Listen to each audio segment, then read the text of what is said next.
A la idea for terminals 1 and 3.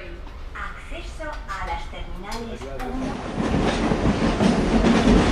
1. Moi, je suis allé en Grèce juste avant l'élection, et ce qui était vraiment frappant, c'était de voir que ce peuple, qui ordinairement est un peuple assez fier de son passé, ce qui a un passé très glorieux, donc c'est tout à fait normal, à quel point ce peuple était humilié, se sentait humilié, et se sentait faible.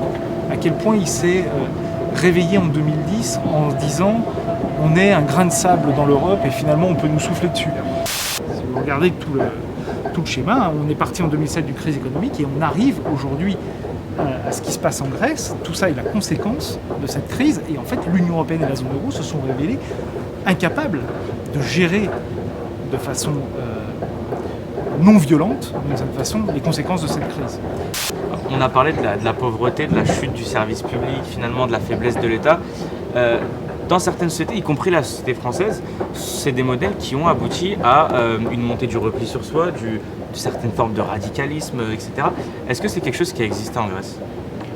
Il y a eu évidemment en Grèce aussi un développement du repli sur soi, d'une tentation en quelque sorte du repli sur soi, mais elle est très faible.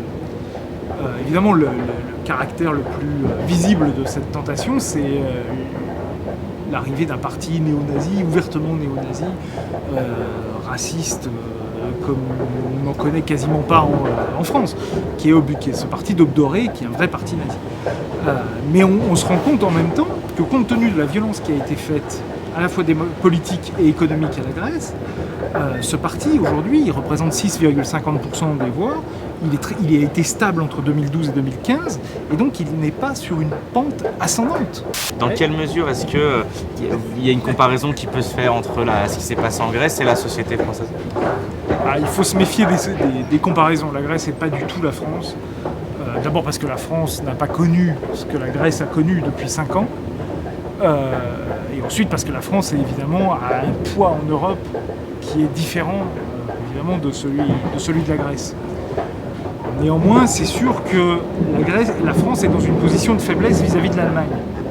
Et l'ancien ministre grec des Finances, Yanis Varoufakis, a soutenu l'idée qu'en fait on faisait violence à la Grèce pour mettre en garde la France. Et donc on disait aux Français, attention, si vous ne faites pas ce qu'on a décidé, et quand je dis on, c'est en gros l'Allemagne et ses alliés, si vous ne faites pas ce que nous on a décidé, si vous ne faites pas la politique économique que nous on vous dicte, vous allez finir comme les Grecs. En France, l'État est assez fort, assez présent, aucune comparaison avec la Grèce. Néanmoins, c'est vrai qu'il y a des zones où l'État disparaît peu à peu. Il y a les banlieues, mais il y a aussi toutes les zones rurales qui sont de plus en plus délaissées par l'État. Parce qu'il faut faire des économies. Alors, il faut faire des économies, pourquoi ? Pour les grands équilibres. Et encore une fois, dans cette même logique qui a été imposée à la Grèce. C'est-à-dire que plutôt que de se dire on va réinvestir sur nos territoires pour essayer de créer de l'activité, on se contente de faire de la coupe budgétaire pour atteindre des objectifs comptables.